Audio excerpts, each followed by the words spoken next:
Hello, everyone. Thank you for tuning in. I'm Lauren Cole. Thank you so much for joining us. I really appreciate you jumping in today. Thanks for having me. So we're going to talk about a report that Lauren authored for the Chicago Justice Project. It went live on Tuesday morning at 9 a.m. If you go to our homepage, chicagojustice.org, it's featured in the center there. You'll find it nice and big. And basically, it is a analysis of 20 years of agenda items from the Committee on what was called the Committee on Public Safety now, but previously was called the Committee on Police and Fire. And our analysis looks at agenda items from 2000 through mid-2020. And basically, we're looking to see, hey, what percentage of what they do actually focuses on meaningful police oversight rather than theater and just, giving equipment away. And we'll get to that, what that means in a little bit. For those who don't know, I've been involved in passing two major pieces of legislation in this committee, or through this committee. I was involved heavily in the writing of the police board reforms that passed under Rahm Emanuel in September of 2011. And then in September of 2016, I was pretty heavily involved in helping draft and craft the Fair Cops Ordinance with Community Renewal Society and the Coalition for Police Accountability, which also did the police board ordinance. That in the Fair Cops Ordinance is what eventually gave us both the Deputy Public Safety Inspector General's office, which that whole idea for that office came from me, but also gave us what is called the Citizen Office for Police Accountability. And if you've seen my previous shows, you will know I am not thrilled with that and think it's a failure, but all you can do is your best at the time. But we wanted to get a better idea of what's actually going on in this committee, over a long period of time. I will tell you, both with the Fair Cops Ordinance that passed and the reforms on the police board, those reforms passed in the Corporation Counsel's office, in the law department's office, with no alderman in the room. What happens most of the time in the City Hall chamber is basically theater. Almost everything is already set up to either pass or fail before that meeting ever takes place and before there's any debate. For the police board ordinance in 2011, when we finished that meeting, Felicia Davis at that time was Rahm's deputy chief of staff for public safety. When we finished that meeting, we said, should we go inform the head of the committee that this is going to be up again? And they said, basically, no, we'll inform them. And I'm like, oh, it passed? And they're like, yes. I'm like, well, it passed with no alderman in the room. How did that happen? And they're like, Felicia Davis left, and it's like, that's how it happened. So even when you look at these reforms, such as they are, it isn't necessarily that these are ideas or of interest, things that the aldermen themselves are pushing. This might be pushed by advocacy groups like us and others, but it's usually stuff that one or two aldermen may get behind, and the rest are just told what to do. And when we testified at the hearing in front of the committee in September of 2011 to support the pushing of the passing of the police board reforms, and the alderman looked at us like, what are you doing? And I was the last one to testify. And it takes you 30 seconds to get up from in front of city council to the back of the chamber to sit down. And literally, I didn't make it out of the actual part of the chamber where the aldermen sit. I didn't make it out of that. And the ordinance had already passed. I'm sure they were mad I was blowing their tea times or their lunch. But it was just, I was amazed at how much theater it is. So also, I just want to say one thing. Thank you to all the volunteers, and you know who you are, and I don't want to say their names because I haven't gotten clearance to say their names. But I want to thank them all because a lot of the grunt work that was put into collecting this data was done by volunteers last summer that came to CJP and wanted to make a difference after the George Floyd's murder. And that their efforts led us to create the nation, which you hear about on our show all the time. But if you're involved and want to get involved in doing research like this, and you can donate 2-3 hours a week or more, you can really help CJP make an impact. So I want to thank you to those volunteers for helping us do that. We really appreciate it. All right. So now that I've gone off and lectured you all, okay. So we are talking about, we're going to just call it the Committee on Public Safety. It used to be Police and Fire. We're going to call it the Committee on Public Safety. So Lauren, tell us what the Committee on Public Safety, what do they oversee as far as have regulatory oversight as far as city agencies? Yeah, so the Committee on Public Safety has legislative jurisdiction over matters relating to policing, firefighting, and other emergency city services. And they oversee organizations like, the CPD, the police board, the fire department, COPA, uh, the Office of Professional Standards while that was an agency. So yeah, they have pretty big oversight powers with the ability to regulate all of these committees and have a hand in creating some of them too. They do, even though I don't think they know what they're creating when they do it. I doubt half read the legislation that they pass. So tell us, go into a little bit about the methods for how you took this data that our volunteers had previously put together and crafted it into this report. Yeah, so we went through agenda items from the meetings of 20 years of the committee, and we labeled these agenda items by oversight, easy oversight, donations, and other if they were unrelated to oversight. And so the category of oversight is defined as agenda items that can be reasonably construed to lead to meaningful changes in the oversight of Chicago policing structures. So that might include, for example, the creation of the Independent Review Authority in 2007, or the creation of COPA in 2016. So, it's something that can meaningfully create change because it's creating these large structures of accountability or reforms for accountability with the goal. Easy oversight is defined as agenda items that have the potential to create meaningful change if taken seriously, but often the committee defaulted to the mayor's wishes. So an example of that there is appointments and reappointments to Chicago Police Board, which have never been questioned, never been turned down. Yeah, if you dig into the data, ladies and gentlemen, we go to the report on our site. You can dig into the data. It's amazing how much is oversight. We're going to get to that now, but just how much of their stuff people think like while they're doing their oversight responsibilities is actually easy oversight / theater, because there's never a no vote. So we're going to get into this. So we're going to look, let's talk figure 1. What is that showing us? Yeah, so this is showing us the categorization of the agenda items over the span of 20 years. So it's just an overall look at the data. Basically, as you can see, only about 10% of their agenda items constituted oversight, and the same for easy oversight, which means that 80% of what they were doing in these meetings was completely unrelated to any type of oversight. And a big chunk of that is donations. Yeah. And the reason, ladies and gentlemen, let me tell you, the reason it's only 20% is that when we published this, we published a 5-year review of their agenda items, I think many years ago. And that got outed about how much of over that 5-year span was donations. And I think it was Alderman Beal that then moved to change the way the city council does that, so that it wouldn't have to be approved by the city council. It wouldn't have to be a vote. So actually, they're still donating equipment. It's just that they're not doing it through that process. And if it wasn't for me outing them previously, that number would be a lot higher. They just found a way to do it so it wasn't so public. Yeah, you talk between other and donation, 80% of the agenda items, despite all the problems we've had policing.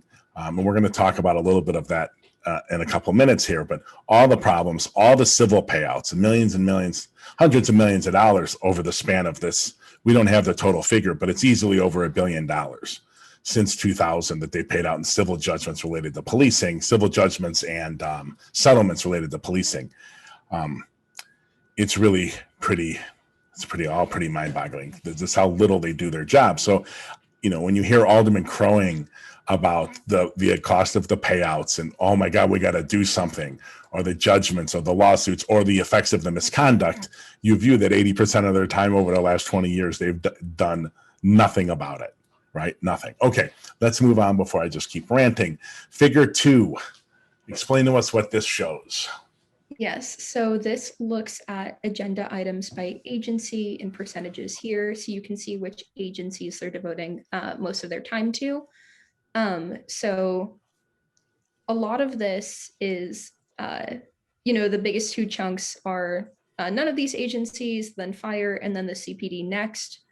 And it's showing that a lot of their time is unrelated to policing structures in general.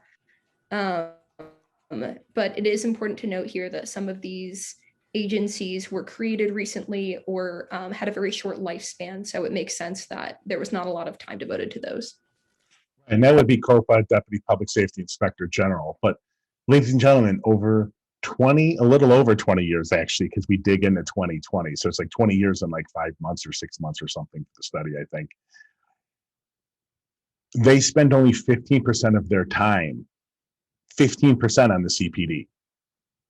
And listen, the fire department isn't important. It is important if they're actually doing oversight for that with that 24%. We didn't look at it in this study. But my Lord, ladies and gentlemen, we're paying out 30, 40, 50, 80 million. I think in 2018, it was like 120 or 140 million in civil payouts for policing. The murder of Laquan McDonald, all the Seminole events we're about to get onto, and they've spent 15% of their time on policing. And I guarantee you, most of that is the superintendent's changes, right? Phil Klein got fired. They brought a new one in. They brought Weiss in. Then they brought McCarthy in. Then McCarthy left and they brought an interim in. I think Terry Hillard came in for a short period of time.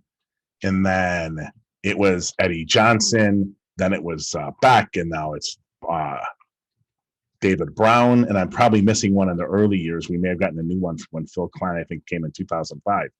So, wow, that is just startling that 15% of their time and most of, not all of that is theater. I do think that, given that the Chicago Police Department is the second largest in the US, that more than 15% of their time would be spent on it. And also, one of the reasons that the fire department percentage here is so big is because a lot of that is donations of fire equipment. So, not even like oversight of the fire department either, just donations. Right, which is probably means the Chicago Police Department, someone might be donating CPD vehicles, right? Oh my God, it's mind-bogglingly bad. It is really mind-bogglingly bad. Oh my God, and then you hear those members complaining about crime or violence. That is an amazing, amazing chart. Oh, so staggeringly bad. Okay, so we're going to get you onto one of our Tableau visualizations, which you can interact with when you get on our website. But can you tell us, so it's oversight and seminal events. What are we showing here? This figure of seminal events aims to show if accountability or oversight measures were prompted by big events happening in the Chicago Police Department. So the conviction of John Burge is one of them. Another is the murder of Laquan McDonald. We wanted to see if these events prompted reform or accountability measures by the Committee on Public Safety. And so what you can see in this chart is that they're basically unrelated. There was not a lot of oversight happening in response to these seminal events, which is pretty alarming. Yeah, it's about unrelated as you can possibly get. I mean, you look at 2007, I'm like, oh my God, there's a lot of activity. Yes, but there's almost no oversight. It's all donations, which has got to triple or quadruple whatever the oversight is, and non-oversight action also triples or quadruples what oversight is. Oh my God. Just when you look at these things, it really blows you away at just how inept and impotent this committee has been. Well, it's so disappointing. I knew this was there, but seeing it the way you and Michael, who's been the volunteer who's worked on the Tableau visualizations for us, have put it together. It's staggering. And here's another one, and this will name alderman, which I love because you can see which alderman, who, by the way, one is still on the committee. And if I got the colors right for Mr. Beal, Ninth Ward alderman, he was chairman for a year and he did no oversight during that time. All right, so we're going to move to the oversight and chairperson visualization that I just prepped there, figure 4. What are you showing here? For this visualization, we wanted to see if there was a lot of oversight by a particular chair, or if like an individual person was motivating oversight. And interestingly enough, the most oversight done by any chairperson was William Beavers with 15 total oversight actions, which is kind of ironic because he's one of the two older persons who chaired this committee in the last 20 years who's been to prison. The other being Isaac Carruthers, who served 2 terms. Well, one and Almost 3/4. Yeah. 1 3/4. And just for a funny story, it's so sad. It's so sad. Ike, he did go to prison for corruption. We were working with him on the police board ordinance under Daley at the time. I met with him and Alderman Fioretti at the like board of the city council, like the separator between the gallery and the city council, where the part of the chamber where the city council members sit during their meeting. And he comes up to us and he goes, "What are you talking? What do you want?" And like, we're talking about the police board. He goes, "Hey, I told you, you're getting half a loaf. That's what you get. You get half a loaf when you come here the first time. It's a good half a loaf. You'll like it, but you're going to get half a loaf. I'm passing it. We'll figure out what the half a loaf is," which means half the ordinance, I guess, half of what we wanted. So I come to DC, where, ladies and gentlemen, I am sitting in DC now, is where I live. But I came to DC for meetings up on Capitol Hill, and I flip open the Tribune website like a week or two later, and it's Alderman Carruthers pleads guilty to federal charges and will report to prison in like a month. And I'm like, no, he promised to pass our reforms and he's going to prison. Yeah, it's pretty crazy if you look at, I guess Raboyes, Ariel, Northside Alderman Jefferson Park, I don't remember the number. He has a decent amount. But other than that, although Telefario is sort of creeping up there now, if he could just get something passed meaningfully, it would be good. Yeah, it's pretty staggering when you look at these numbers, how inept most of the committee chairmen have been. Yeah, so we do see easy oversight numbers increasing, but oversight, like good substantive oversight remains pretty stagnant, which is scary considering the seminal events that we introduced in the previous section. But yeah, it just goes to show that a lot of this is probably being done for media coverage or something like that. Right, and when, just ladies and gentlemen, when you talking about easy oversight, and you can download the data on our site through the Tableau visualizations. A lot of the easy oversight, ladies and gentlemen, is them putting people on the police board, right? Because they have 9 members. So if people leave, like some of that, one of those items is during this time is putting Lori Lightfoot on the board. One of those items is replacing her when she resigned to go run for mayor, right? So they could, if they have people leave the board or they have new nominations, that could be 3, 4, 5 easy oversights in a year that they've never voted a person down off the police board or never re-voted them in, right? Re-up their new terms. So a lot of, even the easy oversight, a lot of that is pure theater, even though it shows up in numbers. And when we do these studies, ladies and gentlemen, even though I'm pretty left-wing, I really try to do this as conservatively as possible so that it doesn't leave the people that we're trying to provide information on their activities as honestly as we can. It doesn't leave them wiggle room to say, you're just way too radical. This is as conservative as it gets. Because if you take out the police board nominations, or then really the nominations to run the head of IPRA, that was here, to run the head of COPA, that they did that a couple of times, to run the police board, Max Caproni gets re-upped every few years. They've never voted anyone down. So if you take those out, we would remove some of the easy oversights to make them under non-oversight actions. But we tried to be as liberal with those definitions as possible. So as liberal as we could get, that is as good as those numbers are possibly going to look for the committee. Okay, so let's talk about recommendations. What are our 4 recommendations? So our first is to pass a police settlement transparency and accountability ordinance, which would ensure that alderpersons will be provided with the facts of a case before voting on police misconduct, which surprisingly they're not required to do right now. So they're just kind of going in blind and voting on police misconduct, litigation settlements, which is not good at all.